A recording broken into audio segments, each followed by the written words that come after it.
Farhan Fronchak is my colleague, journalist, and radio host. But more importantly, in this proximate moment, is the woman that knows everything about the Amber Heard Johnny Depp trial, which came to its end on Friday. Farhan, welcome to the show. It seemed to me, from this distance, quite a dramatic end to the trial. From this distance, it looked like the allegations against Depp didn't look nearly as strong at the end of the trial as they did at the beginning. Have I got that wrong? No, you're absolutely right. And the end, I don't think Shakespeare could have written this trial better, believe it or not. I actually was in the courtroom last week, monitoring and sitting there. You know, folks were standing in line starting at 1 a.m. the night before.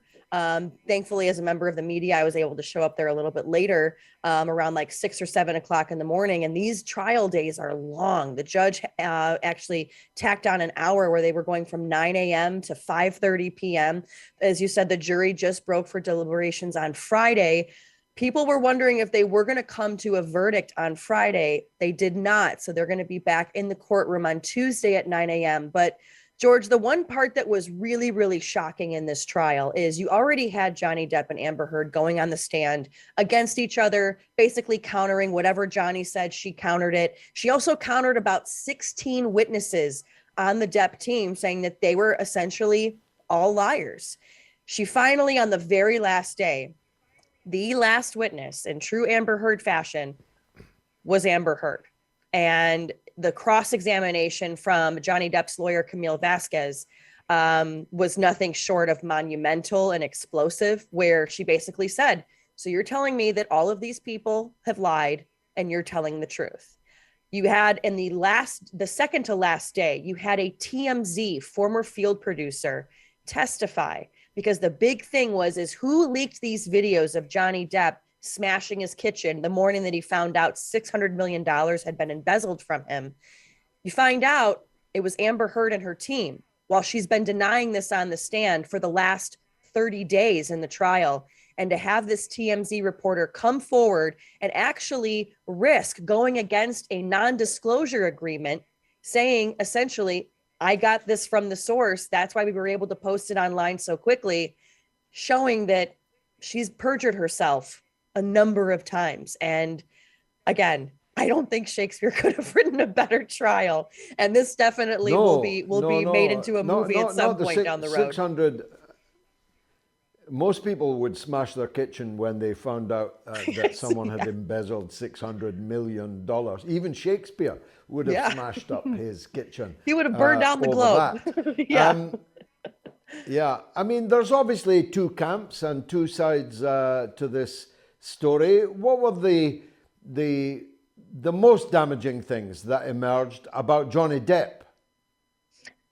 I think the biggest things that emerged that is no surprise to anyone is that he is a drug user and he has addiction problems. And that, you know, the other thing that kind of has emerged through a lot of this is he has very flowery language when it comes to his text messages, especially in regards to Amber Heard after he had kind of called it quits with her. And the difference, though, is that on the stand, Johnny Depp didn't deny any of this. He said that he had problems with opioids. He said that he had problems with drugs and alcohol. Whereas you had Amber, who they know had a massive cocaine addiction, denied it and said that she hadn't done it since she was 18 years old. And then all these people come out of the woodwork being like, no, that's not true. But then on the very last day, she'll say, I'm not a saint and I'm not up here pretending like I am one. And as an audience, people are watching this being like, have you watched yourself in the trial? Like, it's the goalpost keeps moving and the lies keep continuing, these alleged lies, because the stories are constantly changing with her. And, you know, they're one way 10 days ago. Now we're at the last day. And now it's completely like you've been thrown in circles, which honestly, I think the Heard team only has left to do. That, you know, they don't kind of follow a timeline. They didn't in their closing arguments, which left the audience very confused, and I'm sure left the jury confused. You have 9 jurors now. 2 have been deemed ultimates. 7 jurors. They all have to come to a unanimous decision. And what they're going to be deciding is who defamed who. Johnny Depp is suing her for 50 million. She's countersuing for 100 million. And whoever the jury decides it's going to be, I think that's going to kind of show they will be able to gain their reputation back, whether they choose Johnny or Amber. I think, though, George, it's going to go in the favor of Johnny Depp. If that happens, what are the consequences? Presumably she doesn't have 50 million, at least not when she's paid her lawyers. And that presumably would be curtains for her acting career. Would the corollary also be true, that if Depp were to win, that we'd see him back on board sailing the Caribbean?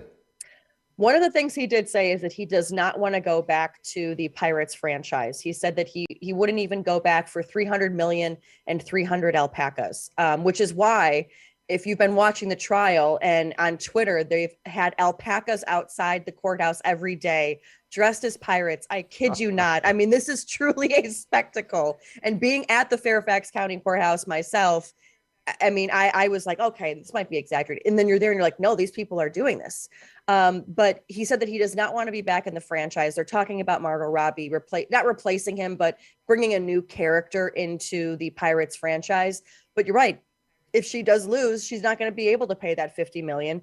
And honestly, I don't think Johnny Depp cares at this point, because he's spent millions of dollars on this trial to begin with. This has been going on this is 6 years in the making, and actually ended, George, it ended Friday, the 27th, not only his daughter Lily Rose's birthday, but it ended on the anniversary that she filed a temporary restraining order where she walked to the courthouse in downtown LA with a bruise on her face.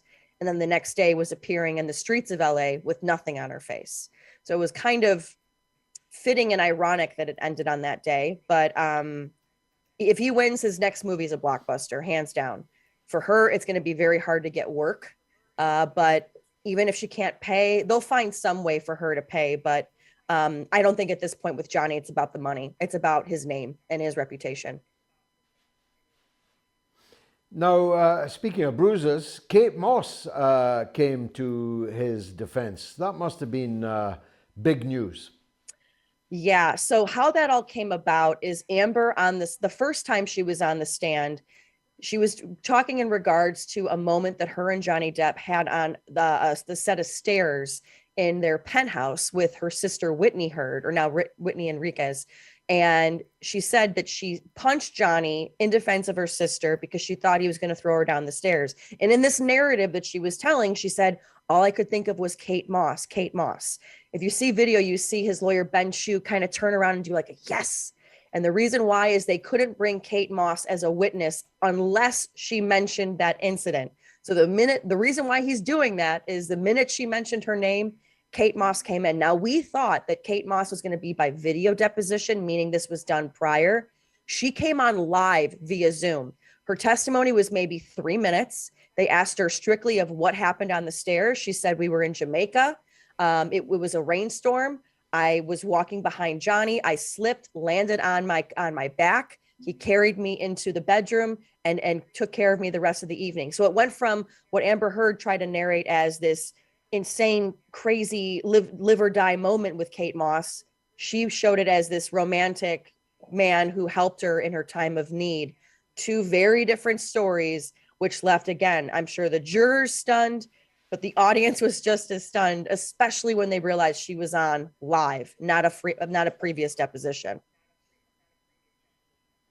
Now, lastly, you've solved a dilemma for me. I kept seeing the name Camille Vasquez trending and had no idea who Camille Vasquez was.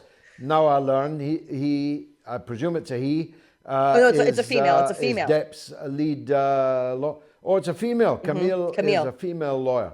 Mm-hmm. I once met Johnny Cochran, who was the counsel for OJ Simpson, you'll recall. And I had followed that trial. And I went up to him in the Groucho Club in London and commended him for a legal performance, the likes of which I had never seen. Is this Camille Vasquez performance in that league? You know, it's interesting because you also had Rob Kardashian, who was also on the OJ team, and Robert Shapiro. They also were very notable. But again, Johnny Cochran, I think, has "If the glove don't fit, you must acquit" line, which made him, celebrity Yeah. famous.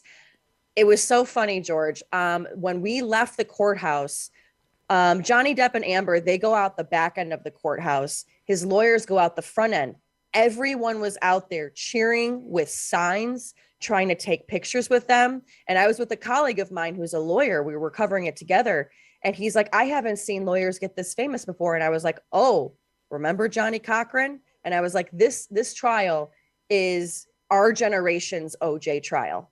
And it's I think now, mind you, that was more of a murder case with OJ Simpson, but this, I think the reason why people are so attached to it is A, they just want a distraction from all the war, death, and destruction going on in Europe. But two, I think what this is and I was thinking about it, whereas, it's the Me Too movement. No, I think it's bigger. I think people see so many times justice never comes to those who lie, who cheat, who steal, who try to set people up. I don't think if this would really matter if it was a man or a woman. I think it's that justice is coming forward and people are watching it in real time. Somebody who lied about somebody getting caught on their lies in the middle of a courtroom. And that's why people, I think, are so glued to the TV and watching it, because I'm not going to lie, she makes a great female villain in this too, because no matter how much she lies, she double downs on the lies. And I think in human society, we look at that and we're like, why are you doing this? And that's where I think people are seeing, for once, maybe in their lifetime, even though it's two celebrities that have all this money, they're seeing justice being served in a way that's truly never been seen before. Don't do drugs. That's my takeaway from the whole thing. Yeah. Farhan, thank you very much indeed. And if we get the verdict next week, which I'm pretty sure we will, we'll talk about it again maybe next weekend. They're planning Tuesday or Wednesday morning. Should follow. Everyone should follow Farhan. Farhan Balanced is her show. Where can people watch it, Farhan? So you can you can watch on my YouTube, Farhan Balanced, Faran Balanced. We've been live streaming it. I've been learning so much about the law and courtroom etiquette and all that stuff, streaming with a ton of lawyers. They call it LawTube. So we've been on the case since its inception, and it's been a wild ride. And the fact that it's coming to an end, we don't know what we're going to do after this. At least I'm going to go back to regular journalism, but this trial has been a lot of fun to cover. We should see if Camille will represent us in a class action on one or two things. You know what I mean. Farhan Fronczek, thank you very much indeed for joining us.